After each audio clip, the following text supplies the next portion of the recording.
అందరికీ శుభోదయం. SS TV Shankar versus Srinivas మా యూట్యూబ్ ఛానల్కి స్వాగతం సుస్వాగతం. ఇదేంట్రా బాబు వీళ్ళు ఎప్పుడు చూసినా కానీ ఆ మొక్కజొన్న తోటల్లో ఈ పొలాల్లో పడి తీస్తున్నారు వీడియో అనుకోమాకండి. ఎందుకంటే మా ఏరియాలో చాలా వ్యవసాయం ఉంటుంది. అంటే ఇప్పుడు ఈ సీజన్ ఏంటంటే మొక్కజొన్న అన్నమాట. దాదాపు ఇక్కడ కొన్ని వేల ఎకరాల్లో మొక్కజొన్న వేస్తారు. దాదాపు మా ఏరియా అంతా కూడా అంటే ఇక్కడ నుంచి ఓడరేవు దాకా దాదాపు ఒక 18 కిలోమీటర్ ఉంటుంది. ఈ చుట్టుపక్కల ప్రదేశం మొత్తం కూడా మొక్కజొన్న వేస్తారు. ప్రతిరోజు వస్తుంటాం. ఏదో సాంగ్ కూడా ఉంటుంది చూసారా, మొక్కజొన్న తోటలో బాగుంటుందండి. ఓకే, కానీ అంటే నేను ఎందుకు ఇలా తడబడి మాట్లాడుతున్నానంటే బహుశా మీకు తెలిసే ఉంటుంది. ఈ పాటికి దాదాపు 2 మ్యాచ్ నన్ను మనమే ఓడిపోయాం. ఉగాది సందర్భంగా ఏదో సంతోషంగా అంటే ఆ రోజు ఏ పని చేస్తే ఆ సంవత్సరం అంతా అదే పనులు జరుగుతూ ఉంటాయంట.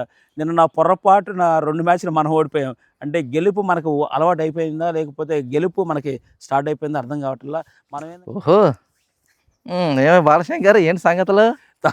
ఇక్కడికి రా, ఇక్కడికి రా, ఇక్కడికి వచ్చావనుకో ఆడ నుంచి ఇద్దరు ఫ్రేమ్లో ఉంటాం. సరిపోయింది. చెప్పండి సార్. ఏంది చెప్పండి. కొంచెం నీకు బాగా ఎక్కువైందంటగా? లేదండి, మాదే ఉందండి. ఏంటి ఇదంతా ఎట్లా? షర్ట్ బాగానే ఉందా? బాగా టీ షర్ట్ ఎప్పుడు కొన్నావు నువ్వు? ఎందుకు మా ఎందుకు లేండి, ఏదో అదంటే వేరేదండి. టీ షర్ట్ కొన్నా ఏది అస్తమానం ఇక్కడ దోమలు ఏం లేదురా సార్, తోటలోకి వచ్చాం కదా. ఇంత గౌరవం పెరిగింది ఒకేసారి అండి. ఏం లేదు శ్రీనివాస్, ఒకసారి ఫస్ట్ ఉగాది శుభాకాంక్షలు నీకు నీ కుటుంబ సభ్యులందరికీ కూడా. ఎట్టి పరిస్థితిలో అంటే మిత్రమా మిత్రమా ఉగాది నిన్న మిత్రమా ఈ రోజు కాదు. ఆహా, నిజమైన ఉగాది ఈ రోజే నీకు. ఎందుకు చూసారా, నిన్న పండగ రోజు అండి. ఎందుకు ఎందుకు ఎందుకు ఎందుకు ఎందుకు నిజమైన ఉగాది? నిజమైన ఉగాది ఎందుకంటే చెప్తున్నా, నీకు చెప్పట్లేదు వాళ్ళకు. చెప్పండి. నిజమైన ఉగాది ఎందుకు అంటే జనరల్ గా ఉగాది రోజు ఏదన్నా ఒక పని చేస్తాం అనుకోండి, ఇంట్లో ఏం చెప్తుంటారు, ఇక సంవత్సరం అదే పని చేస్తూ ఉంటాం అంటారు. ఇంకో రోజు ఆ రోజు పని పెట్టలేదు అనుకో, ఇంట్లో వాళ్ళు కూడా తిడుతూ ఉంటారు. ఈరోజు పని పెట్టవయ్యా, పని పెట్ట సంవత్సరం అంతా ఖాళీగా ఉంటావంటేను ఇక మనమే అనలేం కదా. శ్రీనివాస్ కూడా ఏంటంటే మగ్గం కూడా వేస్తూ ఉంటారు కాబట్టి వాళ్ళు కూడా చెప్పే ఉంటారు, నువ్వు మగ్గం నుండి ఒక్క పూట కాసేపు అన్నా రోజు చేయొచ్చు అంటారు కదా. కాకపోతే ఏంటంటే నిన్న 2 మ్యాచ్లు మనోడు గెలిచాడు, దానికి సంబంధించిన కౌంటర్ నాకు ఇవ్వాలి కదా ఈ రోజు. అందుకని ఇచ్చే అవకాశం వచ్చింది కదా మనోడికి, అందుకే ఉగాది ఈ రోజు ఇస్తున్నాను. గెలుపు ఓటములు సహజం. ఇంకొక విషయం చెప్తున్నాను, ఓటమి గెలుపుకు నాంది. నిన్న మనం ఓడిపోయాం, రేపు గెలుస్తాం. అంత మాత్రం మనం ఓడిపోవాల్సింది ఏముందండి. ఈ మాట ఎక్కడో ఎవరో అన్నట్టు ఉందే. ఎవరు? మీరే అన్నారు సార్, మీరే అన్నారు సార్. అందుకే మీరు మాకు నేర్పించారంటే ఆట గురించి నేర్పించడం కాదు, ఓడిపోయినప్పుడు దాన్ని ఎలా డిఫెండ్ చేసుకోవాలో కూడా నేర్పించాడు. ఈ జట్టు గురించి ఈ ఓటమి మీరు చెన్నై నాది చెన్నై అన్నారు కదా. నేను చెన్నై కూడా ఓడిపోయింది. ఉదయం మధ్యాహ్నం జరిగిన Sunrisers match Delhi match అయిపోయింది. ఇది 7 గంటల మధ్యాహ్నం పూట, ఇది చెన్నై చూసి సాయంత్రం పూట 7:30కి. చెన్నై రాజస్థాన్. ఏందంట చెన్నై ఏందని గొప్ప ఏందని నాకు అర్థం కాలేదు. చెన్నై జట్టు కాదా, అది కూడా క్రికెట్ జట్టే మిత్రమా.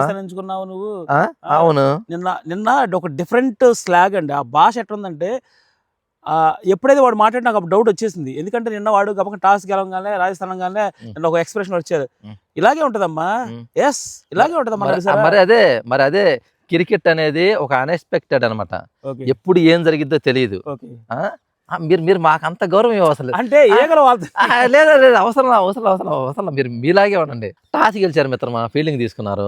పాపం పర్వాలా, ఓపెనింగ్ ఫస్ట్ బంతుల్లోనే ఫస్ట్ కొత్తలోనే యశస్వి జైస్వాల్ అవుట్ అయ్యాడు 4 పరుగులు కొట్టి.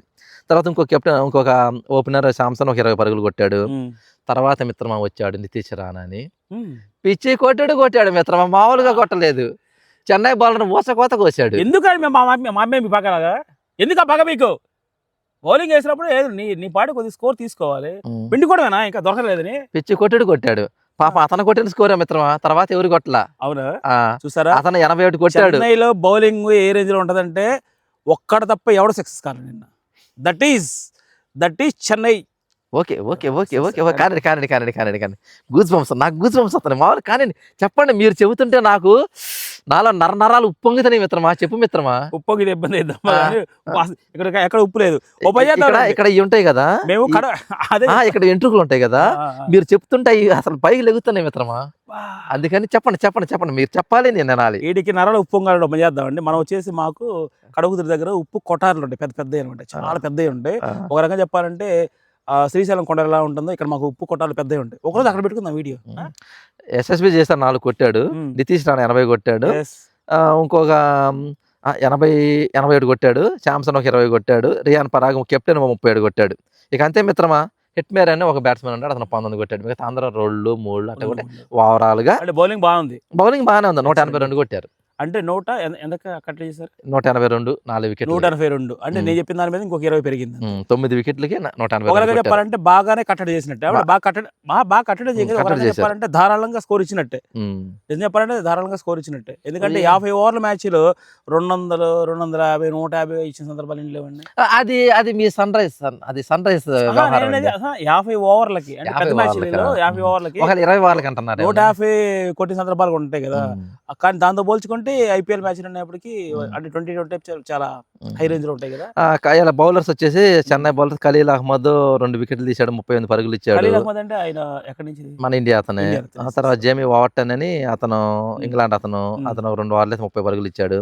అశ్విన్ తెలుసుగా, రవిచంద్రన్ అశ్విన్ 4 ఓవర్లు వేసి 46 పరుగులకి 1 వికెట్. ఇతను కూడా బాగానే కొట్టారు. ఏమైనా కొంచెం అతను కూడా కొంచెం చూసుకోవాలి. తర్వాత నూర్ అహ్మద్ ఆఫ్ఘనిస్తాన్ బౌలర్ 4 ఓవర్లు వేసి 23, 2 వికెట్లు. ఎక్సలెంట్. చెన్నైలో నూర్ అహ్మద్ మాత్రం ఎక్సలెంట్ గా బౌలింగ్ చేస్తాడు మిత్రమా. ఇప్పుడు మొత్తం దగ్గర 10 వికెట్లు తీశాడు అతను. ఈ 3 మ్యాచ్లు ఐపీఎల్ బిగిన్ అయిన కాడి నుంచి ఐపీఎల్ లో ఈ చెన్నై ఆడిన మ్యాచ్లు అతను తీసుకుంటున్నారు. అతనే కొంచెం ఆ జట్టుకి న్యాయంగా చేస్తున్నాడు. ఒక రకంగా బౌలర్స్ ఏంటంటే ఎక్కువ రన్స్ కొట్టిన వాడికి పర్పుల్ అది ఆరెంజ్ క్యాప్ ఇస్తారు, ఎక్కువ వికెట్లు తీసిన వాడికి పర్పుల్ క్యాప్ అనే ఇస్తారు. ఇప్పుడు ఆ పర్పుల్ క్యాప్ రేస్ లో ఇతను అంటే పర్పుల్ క్యాప్ ఆరెంజ్ క్యాప్ అన్నారు. Orange cap batting batting, orange cap batsmen కి ఇస్తారు. Batsmen orange cap, purple cap ఏమన్నా బౌలర్స్ కి ఇస్తారు అనమాట. ఈ పర్పుల్ క్యాప్ రేస్ లో ఇతను ముందున్నాడు. పర్పుల్ క్యాప్ అంటే నాకు తెలియక అడుగుతున్నాను. పర్పుల్ క్యాప్ వల్ల ఆరెంజ్ క్యాప్ వల్ల వాళ్ళకి ఏమైనా బెనిఫిట్స్ ఉన్నాయి? సీజన్ అయిపోయిన తర్వాత ప్రైజ్ ఇస్తారు, అప్పుడు వాళ్ళకి డబ్బులు ఇస్తారు, వాళ్ళకి ప్రైజ్ మనీ ఇస్తారు. అంటే మళ్ళీ ఆరెంజ్ సీజన్ మొత్తం మీద ఎక్కువ పరుగులు కొట్టిన వాళ్ళకి ఆరెంజ్ క్యాప్ ఒకటి డిస్ట్రిబ్యూషన్ చేస్తారు, కొంత ప్రైజ్ మనీ కూడా ఇస్తారు. సపరేట్ అది అతను స్వతంత్రంగా అతనికి ఇస్తారు. అతనికి నువ్వు ఉండవు మిత్రమా, నువ్వు మంచి బౌలింగ్ వేసావు, సీజన్ మొత్తం మీద ఎక్కువ వికెట్లు నువ్వే తీసావు, నీ తర్వాత మిగతా వాళ్ళు అని నీకు పర్పుల్ క్యాప్ ఇస్తారు. ఒక పర్పుల్ క్యాప్ ఒకటి ఇస్తారు, ఇచ్చి దానికి సంబంధించి కొంత అమౌంట్ నీకు స్వతంత్రంగా నీ వరకే ఇస్తారు. అట్టా ఒక బ్యాట్స్మెన్ కి ఒక బౌలర్ కి ఇస్తారు అనమాట. బౌలర్ లాట్లో ఇతను నూర్ అహ్మద్. వాస్తవంగా నాకు ఆరెంజ్ క్యాప్ అని లాస్ట్ టైం కూడా తెలుసు. ఆరెంజ్ క్యాప్ హోల్డర్ అంటే నాకు అంటే ఆరెంజ్ క్యాప్ ఇచ్చినందు వల్ల కలిగే అదనపు బెనిఫిట్ ఏందో నాకు తెలియలేదు. ఇప్పుడు నాకు క్లారిటీ. ఆరెంజ్ క్యాప్ బ్యాట్స్మెన్ కి ఇస్తారు, పర్పుల్ క్యాప్ బౌలర్స్ కి ఇస్తారు అనమాట. ఆ రేస్ లో ఇతను ముందున్నాడు. తర్వాత మహేష్ పతిరాన్ అని శ్రీలంక బౌలరు, అతను 4 వికెట్లు 4 ఓవర్లు వేసి 28 పరుగులు ఇచ్చి 2 వికెట్లు ఇచ్చి మంచిగానే వేసాడు. రవీంద్ర జడేజా తెలుసుగా, 2 ఓవర్లో 10 పరుగులు ఇచ్చి 1 వికెట్ తీశాడు. పర్లా కొట్టగలిగిన స్కోరే కొట్టారు మిత్రమా. అంటే బౌలింగ్ లో మా జట్టు అయితే మాత్రం పటిష్టంగానే ఉంది. కాకపోతే ఏంటంటే ఎదుటి వాళ్ళు అంత తక్కువ కాదు కదా. మొదటి చెప్పేది అదే, ఎప్పుడు కూడా ఏంటంటే అంచనాలు మనం ఓవర్గా ఎక్స్పెక్ట్ చేయొద్దు. ఎందుకంటే అందరూ ఆటగాళ్లే, ఇతను తక్కువ ఇతను ఎక్కువ అని చెప్పుకోవడానికి ఏమి లేదు. ఎందుకంటే అందరూ కూడా మెయిన్ ఆటగాళ్లే కాబట్టి. ఇక తర్వాత చెన్నై బ్యాటింగ్ బిగిన్ చేసింది. సచిన్ రవీంద్ర అని న్యూజిలాండ్ బ్యాట్స్మెన్ డక్అవుట్ అయ్యాడు. ఫస్ట్ చావు దెబ్బ ఆడదైంది. తర్వాత రాహుల్ త్రిపాఠి ఇండియా ఒక 20 కొట్టాడు. తర్వాత కెప్టెన్ రుతురాజ్ గైక్వాడ్ అతను 63 కొట్టాడు మిత్రమా. కెప్టెన్ తప్పదుగా, అతని బాధ్యత అతను నిర్వహించాడు. తర్వాత చవన్ దూబే చెప్తా వస్తున్నాను మిత్రమా, లైన్ కదా. అంటే అక్కడ ఏమవుతుందంటే ఎంఎస్ నిన్న చెప్పానా, స్టేడియము ఎక్కడ జరిగినా ఎల్లోతో అంతా స్టేడియం నిండిపోయిందని. నిన్న అదే జరిగింది రాజస్థాన్. అక్కడ ఎక్కువ ఉండాల్సింది పర్పుల్ క్యాప్, అంటే పర్పుల్ వాళ్ళదే, పర్పుల్ కాబట్టి పర్పుల్ జెండాలతో పింక్ కలర్తో నిండాలి. నిన్నంతా ఎల్లో కలరే, స్టేడియం మొత్తం ఎల్లో కలరే. ధోని ఒక స్టంప్ అవుట్ చేశాడు, ఎక్సలెంట్. ఆ విషయంలో మాత్రం నేను కంగ్రాచులేషన్ చేస్తున్నా. ధోని మాత్రం మ్యాచ్కి ఒక అద్భుతాన్ని ఇస్తున్నాడు. అంటే బౌలింగ్ వేసేటప్పుడు ఫీల్డింగ్ టైంలో అతని వంతు కృషి అతను చేస్తున్నాడు. బ్యాటింగ్ అప్పుడు కూడా అతను నిన్న ఎన్ని కొట్టాడంటే పాపం మరీ దారుణంగా ధోనిని, మరి అతను తీసుకున్న నిర్ణయమో మరి ఆ జట్టు టీం మేనేజ్మెంట్ నిర్వహిస్తుందో 8వ నెంబర్ బ్యాట్స్మెన్గా అట్లా పంపిస్తున్న కారణం ఏంటి? అట్లా ఉండేటప్పుడు కన్నా అతను రెస్ట్ చేస్తే రైట్ కదా. ఇక్కడ ఒక విషయం గమనించాలండి. ఎందుకంటే ఇప్పుడు మన ఒక మీటింగ్ జరుగుతున్నప్పుడు కానీ ఒక గెస్ట్ని ఇన్వైట్ చేస్తాం, గెస్ట్ని చివరిలో ఛాన్స్ ఇస్తారు. ఎందుకంటే అప్పటికి జనం వెళ్ళిపోకుండా ఉండడం కోసం అతను చెప్పేది చివరిది వాల్యుబుల్ అండి. కానీ ఇక్కడ ఏమవుతుందంటే అండి, ఫస్ట్ స్టార్టింగ్లో అంటే జనరల్గా వచ్చి రెండో ప్లేస్లోనో మూడో ప్లేస్లో వస్తూ ఉంటారు కదా, అంటే 5 ప్లేస్కి ముందు ఆయన రాగలిగిన, లేకుంటే 5వ ప్లేస్లో వచ్చినా కానీ మంచి బాగుంటుంది. కానీ ఇక్కడ మైనస్ ఏమవుతుందంటే ధోనిని చివరి దాకా ఉంచితే ఆడియన్స్ అంతా కూర్చుంటారనే ఒక ఫ్రాంచైజీ కూడా ఒక రకంగా ఆలోచించడం, అతనిలో నిరుత్సాహం కలుగుతుంది. అవును, దానివల్ల ఆ ఎఫెక్ట్ సరిగ్గా ఆడలేకపోతున్నాడు, జట్టు మీద పడి అవును. జట్టు ఓటములకు కూడా కారణం అవ్వచ్చు కదా. కొత్త వాళ్ళకి ఛాన్స్ ఇస్తున్నాం నేను కాదంటలా, కానీ కొన్ని ఇప్పుడు మ్యాచ్ కూడా ఇంపార్టెంటే కదా, మ్యాచ్ అదే కూడా కదా. ఇంపార్టెంట్. మ్యాచ్ కూడా గెలవాలి అంటే ఆయన స్థానాన్ని మార్చారు. నా ఐడియా ప్రకారం ఇప్పటి వరకు మనకు 2 ఓటములు కొంచెం ఘోరంగా వచ్చాయి కాబట్టి నేను అనుకోవడం నెక్స్ట్ అతను స్పేసింగ్ కొంచెం ముందుకు ఇస్తారేమో అనుకుంటున్నాను. నా ఐడియా ప్రకారం 5వ ప్లేస్లో కానీ లేకుంటే 4వ ప్లేస్లో కానీ ఆయన పంపిస్తే జట్టుకు ఒక రకంగా న్యాయం జరిగింది. అంతే తప్పించి ఒకవేళ అతను ఆడలేదనుకుంటే జట్టు తీసేయచ్చు, తీసేయచ్చు, కోచర్గా పెట్టుకోవచ్చు, లేకుంటే సంథింగ్ ఏదన్నా ఒక advisor గా పెట్టుకోవచ్చు. మరి అంతేగాని ఎందుకు అతన్ని ఈ రకంగా దూరంగా పెట్టి చెన్నైలో ఉన్నటువంటి సూపర్ కింగ్ అయినటువంటి మన ధోనిని ఈ రకంగా అవమానించడం మాత్రం నాకు కొంచెం ఇబ్బంది అనిపిస్తుంది. ఎందుకంటే నేను కూడా ఏంటంటే ధోని ఆడితే చూడాలనుకుంటాం, ఎవరైనా అంతే కదండి. ఇప్పుడు సచిన్ టెండూల్కర్ ఉన్నాడు, ఆయన ఆడాలని కోరుకుంటాం, ఒక టైంలో ఆయన నిరుత్సాహపరుస్తుంటాడు, అంత మాత్రం డిసప్పాయింట్ అయిన పనిలే. ఫస్ట్ ఆడేశాడు కదా, కానీ ఇది ఉంటుంది ఇంకా మనకి. అతనికి ఓపెనింగ్ ఆడేవాడు, ఓపెనింగే అతను రిటైర్ అయిపోయేదాకా ఓపెనింగ్ ఆడాడు. అలాగే ఉండాలి. ఐపీఎల్ లో కూడా ఓపెనింగే ఆడాడు. Opening ఆడాడు, yes, అవును. కనీసం ధోనిని ఇప్పుడు ఇప్పుడు అతను తీసుకున్న నిర్ణయం అయినా లేకపోతే జట్టు మేనేజ్మెంట్ నిర్ణయించినా అతను తీసుకున్న నిర్ణయం అయితే వెల్ అండ్ గుడ్. స్టేడియం మొత్తం ఎల్లోతో నిండిపోవడం కారణం ధోని. అంటే ఈ ధోనిని ఓన్లీ ఒక బ్రాండ్ గా వాడుకుంటారు, బ్రాండ్ గా వాడుకొని మరి అది ఆ ఎఫెక్ట్ ఆట మీద పడుతుంది. పోతే ఈ రాజస్థాన్ బౌలర్స్ లో జోఫ్రా ఆర్చర్ 3 ఓవర్లు 13 ఎక్సలెంట్ వేసాడు. వికెట్లు ఏం చేయలేదు కానీ బాగానే వేసాడు. తుషార్ దేశపాండే అని ఇండియన్ బౌలర్ 4 ఓవర్ 45 పాపం కొట్టించుకున్నాడు. తర్వాత Sandeep Sharma Indian bowler 4 over 42 కొట్టించుకున్నాడు. మహేష్ అస్త్రంగా అని శ్రీలంక బౌలర్ 4 ఓవర్లు వేసి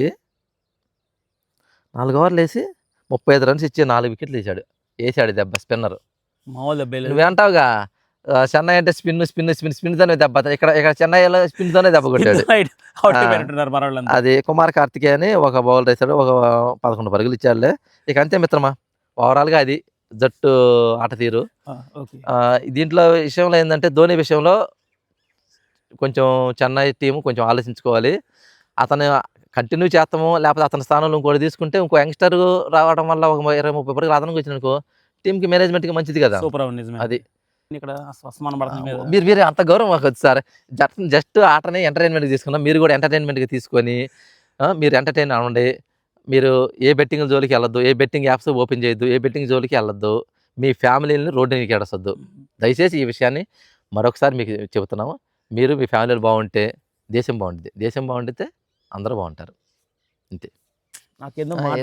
ఎందుకులే ఇంతటితో కానీ ఏదో మాకు ఇవ్వాల్సింది మాకు ఇస్తే మేము తీసుకోవచ్చు. ఇంకా భలే చెప్పారు. ఎప్పుడప్పుడు రాగానే ఇస్తాడే అనుకుని ఇంతవరకు చూస్తున్నాను, ఏదో అడుక్కోవడం కాదండి. ఎందుకంటే ఇప్పుడు షేక్ హ్యాండ్ ఎవరు నాకు కలగాలి.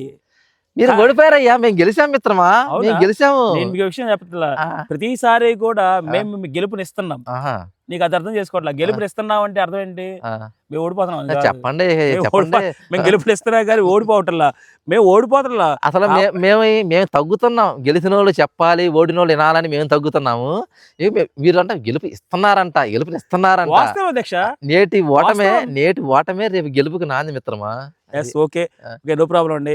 మన శ్రీనివాస్ పెద్ద అసలు నా ప్రియమిత్రుడు కాబట్టి మనోడు ఎప్పుడు గెలుస్తూ ఉండాలని, నన్ను ఎప్పుడు ఓడించకుండా ఉండాలని మనస్ఫూర్తిగా కోరుకుంటూ. సో ఈ రోజు మనోడు చెప్పిన వాడిని కూడా మీకు ఒకసారి వినండి. ఎందుకంటే గెలుపులు సహజమండి, ఓటములు కూడా సహజమే. కాకపోతే ఏంటంటే ఈ రోజు నేను ఓడిపోవచ్చు, రేపు మళ్ళీ వాడే ఓడిపోతున్నా, దాంట్లో పెద్దగా ఫీల్ అవ్వాల్సిన పని లేదు. కాకపోతే ఏంటంటే బెట్టింగ్ షోర్ మాత్రం దయచేసి వెళ్ళమాకండి. మీ జీవితాలు నాశనం చేసుకోవద్దు మనస్ఫూర్తిగా కోరుకుంటూ థ్యాంక్ యూ సో మచ్.